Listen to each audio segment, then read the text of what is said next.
Au nom du Père et du Fils et du Saint-Esprit, ainsi soit-il. Dans notre pays où règne l'ignorance religieuse, une expression qui nous est chère, le Sacré-Cœur, est connue de tous, même des hommes sans religion, même des musulmans. Quand quelqu'un visite Paris, le Sacré-Cœur de Montmartre attire les regards par ses blanches coupoles, visibles de tous les points de la capitale. Avec la Tour Eiffel, ce sont les deux monuments symboles de la capitale qui résument à leur manière le gigantesque combat qui se déroule dans notre pays depuis 1789 entre la franc-maçonnerie, représentée par la Tour Eiffel, et l'Église catholique, représentée par le Sacré-Cœur. Pour la plupart, le Sacré-Cœur n'est qu'un monument historique, sans aucune conséquence sur leur vie, parce qu'ils ne connaissent pas la signification de cette expression. Quant à nous, nous savons un peu ce qu'elle signifie. Saurions-nous expliquer ce qu'est la dévotion au Sacré-Cœur ? Faut-il la pratiquer ? Et comment ? Alors, qu'est-ce que la dévotion au Sacré-Cœur de Jésus ?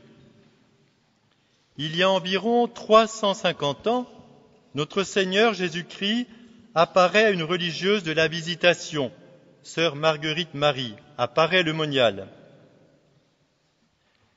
Et il lui dit, « Il me fit voir, dit-elle, que l'ardent désir qu'il avait d'être aimé des hommes et de les tirer de la voie de perdition où Satan les précipite en foule, lui avait fait former le dessein de manifester son cœur aux hommes avec tous les trésors d'amour, de miséricorde, de grâce, de sanctification et de salut qu'il contenait.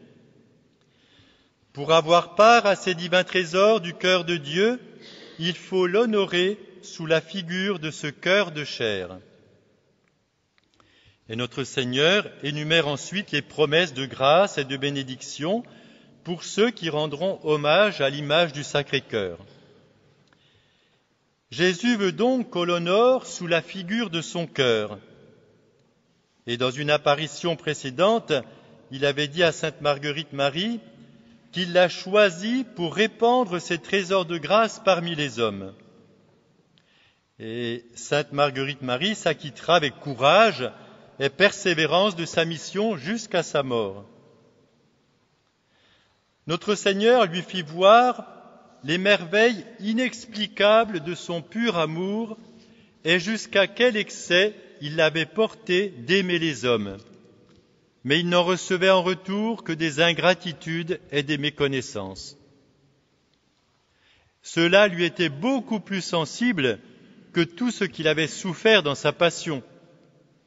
D'autant que, ajouta-t-il, que s'il me rendait quelque amour en retour, j'estimerais peu tout ce que j'ai fait pour eux, et je voudrais, s'il se pouvait, en faire encore davantage.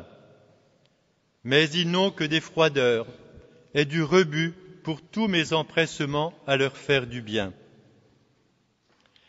Jésus veut donc qu'on l'aime en retour, et que cet amour nous porte à réparer les injures qui souffrent de la dureté des hommes. Et pour exprimer tout cela, Jésus montra à sainte Marguerite Marie son divin cœur sous la forme d'une image symbolique, image que l'on retrouve sur toutes les représentations du Sacré-Cœur. Ce divin cœur me fut présenté comme un trône de flamme, plus rayonnant qu'un soleil et transparent comme un cristal, avec cette plaie adorable.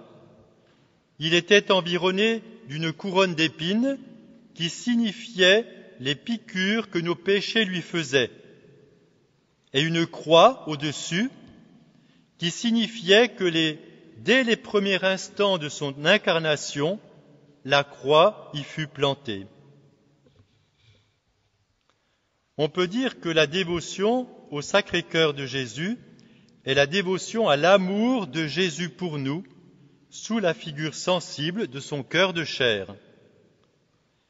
Nous honorons le cœur de chair en tant qu'il nous rappelle et nous représente, dans un symbolisme parlant, l'amour et les bienfaits du Dieu fait homme. Jésus est à la fois homme et Dieu. Il nous aime comme homme et comme Dieu. En nous manifestant son amour humain sous la figure du cœur blessé, il veut que nous parvenions à la connaissance de son amour divin et que nous soyons poussés à lui rendre amour pour amour. Saint Bernard a bien exprimé cela dans ces phrases. Comment pourrions-nous manifester plus clairement cette ardeur à nous aimer? Comment pourriez-vous manifester plus clairement cette ardeur à nous aimer qu'en permettant que non seulement votre corps, mais aussi votre cœur fût blessé par la lance? Cette blessure charnelle montre la blessure spirituelle. Qui n'aimerait ce cœur blessé? Qui ne rendrait amour pour amour à ce cœur si aimant? Qui n'embrasserait un cœur si pur? Est-ce à dire que la dévotion au Sacré-Cœur est une affaire de piété personnelle qui ne regarde que les rapports intimes que nous avons avec notre Sauveur? Nous savons bien que non, parce que l'homme est un être social. La dévotion au Sacré-Cœur de Jésus comporte un caractère public qui doit s'exprimer non seulement dans l'Église, mais aussi dans la société civile. Et notre Seigneur a fait part à Sainte Marguerite Marie de ses désirs à ce sujet. Dans l'Église, il désirait qu'une fête universelle soit établie en l'honneur du Sacré-Cœur. Et ce sera fait plus tard par le pape Pie IX en 1856. Et Léon XIII éleva cette fête au rite de première classe telle que nous la connaissons actuellement. Notre Seigneur a choisi Sainte Marguerite Marie pour propager cette dévotion dans toute l'Église. L'impulsion qu'elle donna fut amplifiée par de nombreux prédicateurs, des apôtres du Sacré-Cœur, de saintes âmes dans toutes les familles religieuses catholiques. Si bien que le 16 juin 1875, 200 ans, jour pour jour après la grande apparition à Sainte Marguerite Marie, le pape Pie IX, à la demande de 525 évêques, consacra l'Église au Sacré-Cœur. Et Léon XIII prépara encore un plus beau triomphe public au Sacré-Cœur en consacrant le 11 juin 1899 le genre humain au Sacré-Cœur. Et ce qui est intéressant, c'est de savoir que Léon XIII y fut poussé par les révélations d'une sainte religieuse du Bon Pasteur de Porto, au Portugal, sœur Marie du Divin Cœur, qui lui fit savoir que le Sacré-Cœur l'avait guéri d'une maladie grave pour prolonger ses jours afin qu'il consacre le genre humain au Sacré-Cœur. Notre Seigneur avait aussi des désirs concernant la société civile. Et ses demandes sont très claires. Il désire entrer avec pompe et magnificence dans la maison des princes et des rois, nous rapporte Sainte Marguerite Marie, pour y être honoré autant qu'il a été outragé, méprisé et humilié dans sa passion.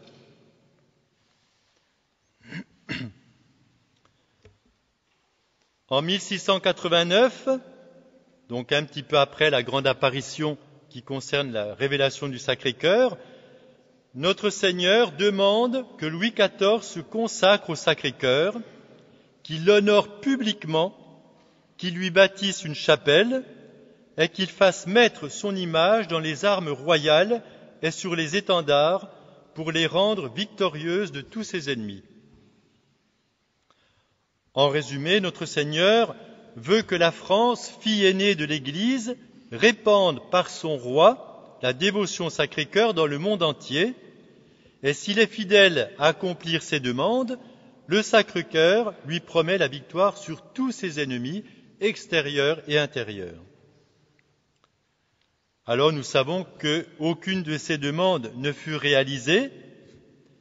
Ce n'est qu'après bien des malheurs, plusieurs révolutions, la Grande Révolution de 1789, celle de 1830, celle de 1848, celle de 1870, après tout cela, les catholiques en France ont édifié la basilique du vœu national de Montmartre, qui fut construite et consacrée en 1919 seulement.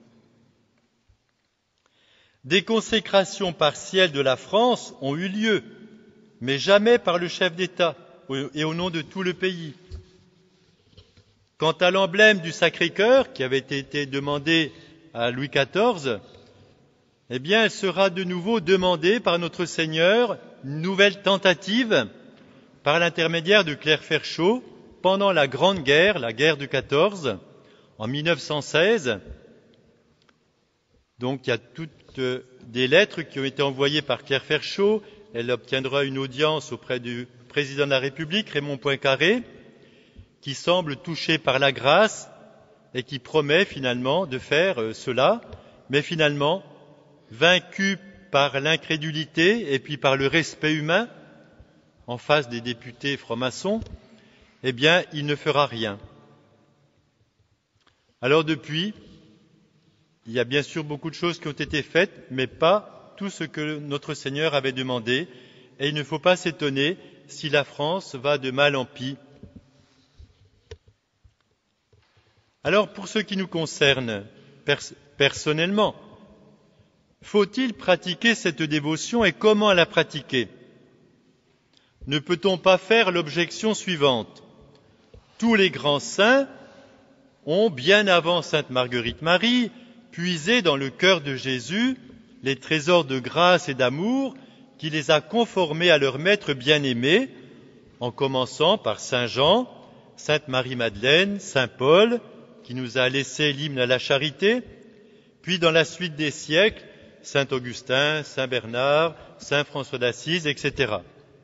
Cette dévotion n'est donc pas nécessaire, puisqu'elle existe déjà d'une certaine manière depuis le début du christianisme.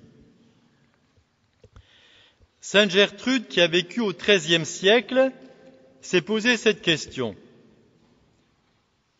Et elle demanda à l'apôtre Saint Jean, dans une vision, pourquoi cet heureux apôtre, qui avait reposé sa tête sur le cœur de Jésus le jeudi saint pendant la scène, n'avait rien écrit de ce qu'il avait ressenti. Quel dommage, on aurait eu beaucoup de choses intéressantes. Et voici la réponse que Saint Jean lui fit. Ma mission était de présenter à l'Église, dans son premier âge, sur le Verbe incréé de Dieu, le Père, une simple parole qui suffirait jusqu'à la fin du monde à satisfaire l'intelligence de la race humaine tout entière, sans toutefois que personne parvint jamais à la pleinement comprendre.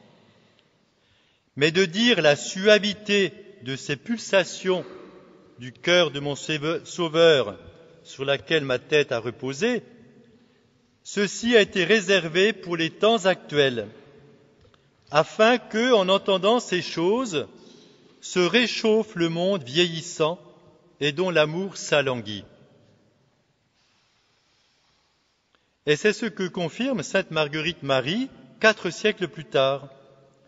Cette dévotion est comme un dernier effort de son amour, de l'amour de notre Seigneur, qui veut favoriser les hommes en ces derniers siècles de cette rédemption amoureuse, pour nous permettre, sous la douce liberté d'empire de son amour, lequel il veut établir dans les cœurs de tous ceux qui voudront embrasser cette dévotion.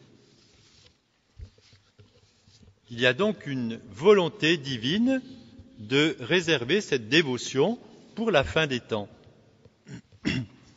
Et la hiérarchie catholique au XIXe siècle l'a confirmée et ratifiée par des actes officiels. Le christianisme, disait le cardinal Pie, ne saurait être identifié aussi absolument avec aucune dévotion comme celle du Sacré-Cœur. Toute la religion chrétienne est là, dit un évêque, Monseigneur Dubois, parce qu'elle est la religion du divin amour. Notre foi croit à cet amour, raison de tous nos mystères. Notre morale y répond, ce qui est l'accomplissement de la loi. Ce culte est donc bien le résumé et comme l'essence du christianisme.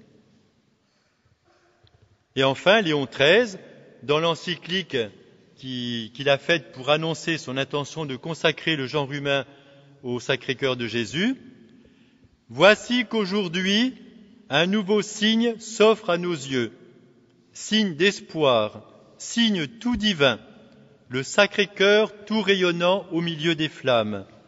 C'est là qu'il faut mettre toutes ses espérances, là qu'il faut demander, de là qu'il faut attendre le salut. »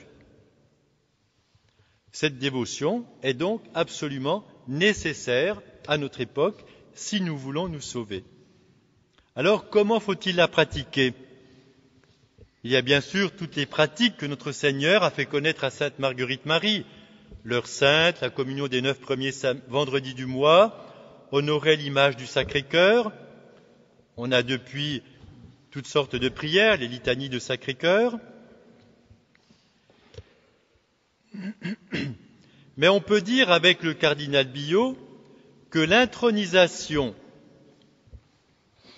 par la consécration du Sacré-Cœur dans les foyers est le moyen le plus approprié à la sanctification de la famille et par elle de la société tout entière. Car cette intronisation, elle a pour but unique d'installer dans les foyers la pure dévotion au Sacré-Cœur telle qu'elle nous était transmise par les révélations de Sainte Marguerite Marie et telle que l'Église l'a sanctionnée de sa suprême autorité. Alors, que signifie se consacrer au Sacré-Cœur ? On l'a fait pour notre communauté tout à l'heure, il y a quelques instants. Eh bien, c'est se donner tout entier à lui, avec tous nos biens, toutes nos facultés, notre personne tout entière, et reconnaître que tout cela nous a été donné par le bon Dieu. Un des apôtres du Sacré-Cœur au XIXe a écrit un petit règlement pour les familles qui vont recevoir l'intronisation du Sacré-Cœur. Donc il établit un petit règlement de vie. Il dit que ceci consiste à être docile aux enseignements de Dieu et de l'Église. Il ne suffit pas d'introniser une belle statue à l'endroit le plus choisi de la maison. C'est beau, mais cela ne suffit pas. Il faut pratiquer les enseignements de l'Évangile, les enseignements de l'Église. Alors, il faut aussi faire la prière du soir en commun devant le Sacré-Cœur, mis à la place d'honneur, communier fréquemment, veiller pour les parents à l'éducation des enfants, au choix des écoles, pratiquer la modestie chrétienne dans l'habillement, l'aménagement de la maison, bannir le luxe inutile, veiller au choix des livres, à la fréquentation. L'esprit qui doit animer tout cela, eh bien, c'est Sainte Marguerite Marie qui nous le donne. Si vous voulez vivre tout pour le Sacré-Cœur et arriver à la perfection qu'il désire de vous, il faut faire un sacrifice entier de vous-même au Sacré-Cœur, n'agissant que par ses lumières, n'entreprenant jamais rien sans lui demander son conseil et son secours, lui rendant même des actions de grâce dans les mauvais succès, comme dans nos entreprises qui ont de bons succès, et en quelque occasion que ce soit, en demeurant toujours content, sans nous troubler de rien. Alors, essayons d'appliquer cela, que ce soit à la maison, à l'école, au travail. Demandons cette grâce eh bien, de s'en remettre au Sacré-Cœur pour tout et de tout accepter sans nous troubler en disant merci au Sacré-Cœur de Jésus, bien quand nous sommes contrariés, quand ça va contre, quand cela nous fait souffrir. Cette grâce, il nous faut la demander à Notre-Dame. Elle est parmi les créatures celle qui connaît le mieux et celle qui aime le plus le Sacré-Cœur du Jésus. Donc elle saura, puisque toutes les grâces passent par elle, nous fournir toutes ces grâces. Au nom du Père et du Fils et du Saint-Esprit.